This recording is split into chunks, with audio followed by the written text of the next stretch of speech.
As some of you may know, Sonic Colors is one of my favorite Sonic games of all time. Heck, probably one of my favorite games of all time, period. Yeah, I know that games like Sonic Unleashed, Generations, and Not You are technically higher quality, have better stories, are larger in scope, but something about Colors resonates with me. It somewhat helped me become the person that I am today. No, it's not what made me unfunny, but it might have part in that. So when it was originally leaked that Sonic Colors was getting a remaster for modern consoles, to say I was excited would be an understatement. However, as the game was revealed, more info was released, and with it, my excitement dwindled. Effects were missing, the game looked worse than the original in most places, they added tails saving you from falling off a platform. In a platformer, this Metal Sonic race thing looked like a glorified time attack with Metal Sonic with shading from forces slapped on. Multiple graphical bugs, it wasn't looking good whatsoever. Now, I originally scrapped my Colors Ultimate video. I lost interest in wanting to write a script fully analyzing the game, and a lot of people already gave out their thoughts, and their thoughts nearly matched mine, so I felt like there was no point putting my hat in the ring. But one day, I was thinking to myself randomly. I was thinking about old videos I used to watch as a naive, dumb, idiot child. The SGB reviews, Sonic Toast's old stop motion videos, the Sonic shorts, people watching Sonic shorts, and even the official cartoons. But one video stuck out to me. One video that has been in the back of my mind for years. Top 7 actual good things in Sonic 06. This madman, this maniac who made this video was able to find 7 things in this garbage game that are actually good. So I thought, I can do that. I can find 7 good things in a game I don't like. I'll get myself to talk positive about Sonic Colors Ultimate. And so, here we are. I'm counting down 7 actual good things in Sonic Colors Ultimate. Also, I just want to jam into your skull. I'll only be talking about 7 good things in the remaster. So number 4 won't be the laser wisp is pretty cool, because that was in the original game. It wasn't added to the remaster. So, with the introduction out of the way, let's count down 7 actual good things in Sonic Colors Ultimate. Number 7, some of the remixes.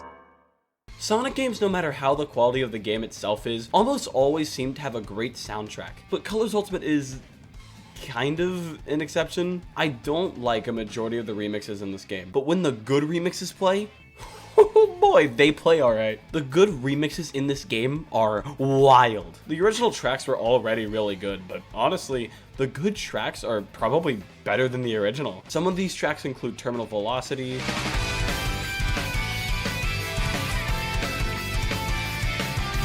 Planet Wisp Pack 2 was pretty mediocre on first listen, but quickly grew on me.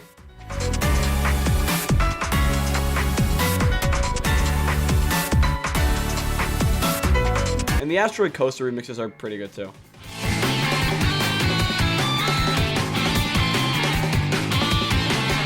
Good remixes are a rarity in this remaster, but when you find them, you truly felt like you've struck gold.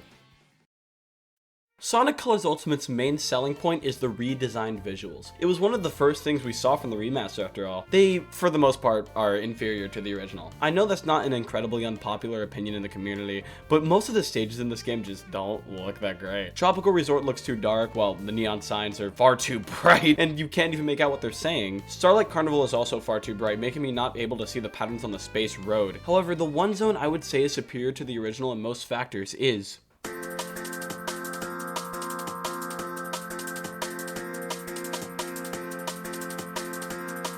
Number 6, Aquarium Park's visuals. Aquarium Park looks fabulous in Sonic Colors Ultimate. It's one of the few stages in this game I can say doesn't overdo the remastering of the visuals. It's accurate to the original game while still looking beautiful and not making me want to rip my eyes out since I was already blinded by Starlight Carnival. The moment you begin the stage, you're blown away by the area in front of...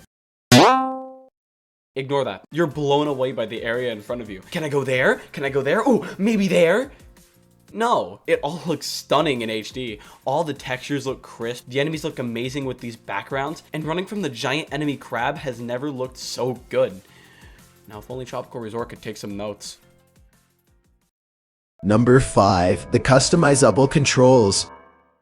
Customizable controls have been a requested feature in Sonic games for a good while. I mean, I would personally love to have the forward input on the power button on my Switch when playing Sonic Forces, and I think that's why SEGA hasn't implemented the feature until now. Colors Ultimate allows you to change the main 4 abilities, jumping, boosting, wisp usage, and sliding, around each of the face buttons and the triggers, which means, yes, you can jump on the left trigger like a moron. Customizable controls are not only great for being a moron, but for accessibility as well. Some may not be comfortable with the boost button being on circle.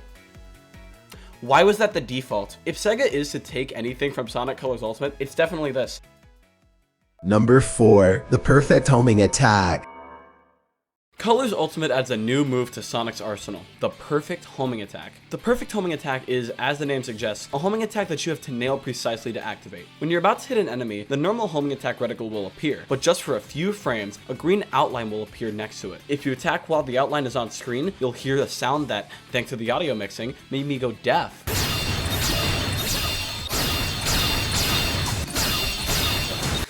Blind Squirrel Games. They best rename that to Deaf Squirrel Games.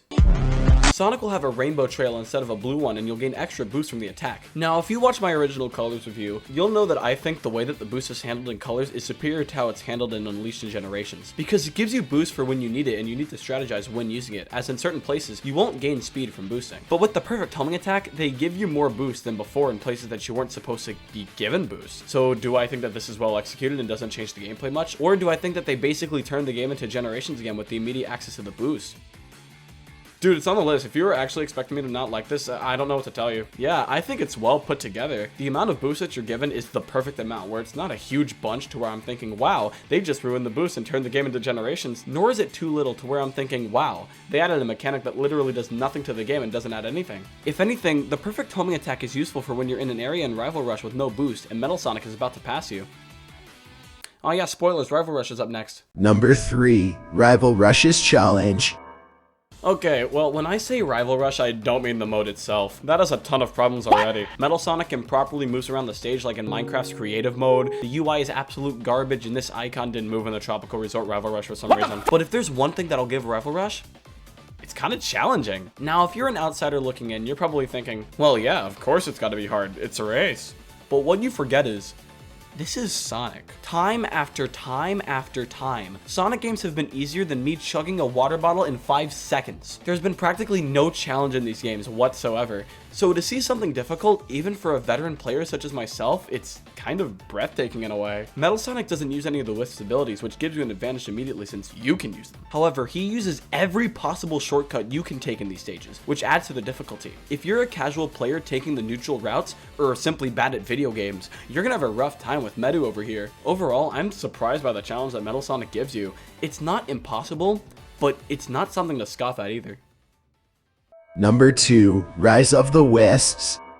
I'm putting Rise of the Wisps on the list and there's nothing you can do about it. I mean, it's already hard enough to come up with 7 things. I have to take a shortcut somewhere. To promote Sonic Colors Ultimate, SEGA released 2 short cartoons on YouTube titled Sonic Colors Rise of the Wisps. Now, I'm not going to summarize the plot because I don't want to. Plus, you should give these a shot for yourself. They're not half bad. I'm simply talking about my thoughts on the shorts overall. I love the art style here. They remind me a lot of the current Sonic Channel art, which, if you couldn't tell, are really good. The action here is well done. When Sonic and Metal are racing in Sweet Mountain, it feels genuine, and honestly, despite this being a color short, it got a couple chuckles out of me. Nothing can save Roger's Sonic voice though. He's a good voice actor, but he isn't Sonic. Thank you for listening to my bad opinion. On the topic of Sonic, when the first part of the shorts were released, a lot of people were complaining about the portrayal of Sonic online, stating it was too jokish or too annoying, comparing it to Sonic in the Black Knight scene where Sonic finds out a young girl's family and friends were stolen by a dragon and immediately goes after them. Alright, first off, in the same game, Sonic compares a kingdom plunging into chaos with multiple casualties to a haunted house. Second off, this is a Sonic color short, man. They have to be consistent. If a casual player saw Sonic acting all emotional telling the Jake Ghost Wisp that we'll all die someday in a spin-off short to a game where he says baldy nose hair, they're gonna be confused. Alright, let's not get too sidetracked. The shorts, they're really good. Not really fantastic or anything, but I really like them. They're charming, somewhat funny, and well animated. Now, what happens when they make a Sonic Lost World short and Tails' personality makes me want to throw my body out the window? Number 1. Sonic's Customizability. Outside of the customizable controls, Sonic Colors Ultimate also includes the customizability of Sonic himself. You can customize Sonic's shoes, gloves, but not the cuffs for some reason, his aura, and his boost color. By purchasing the digital deluxe version of the game, you can receive more options for Sonic. These are the golden gloves and shoes, the silver gloves and shoes, and the aura and boost based on the Sonic the Hedgehog movie from last year. I love the movie aura so much that I used it for most of my playthrough, although the high levels of bloom do get in the way of the glow effect the movie aura gives off. Customization in any game is always a treat, and to see Sonic finally get this treatment is awesome. I really hope that this sticks around for future games. Still don't know why the cuffs of Sonic's gloves can't be customized though. What was that all about? And that's that. I talked about 7 positive things in Sonic Colors Ultimate. Honestly, with or without the bugs, mediocre visuals, fail save, constant crashes, and bad UI, it's still a fantastic game at its core. And even so, there's still a lot of positives. The customization, some of the remixes, the added abilities, the accessibility of the remaster, it's not all bad. There's still some fun to be had. It may not be the best remaster, but remaster or not, Sonic Colors will still be one of my favorite games of all time. But if there's one thing that Colors Ultimate does that is undoubtedly unforgivable, they didn't replace the credit song with Shine by Victor McKnight.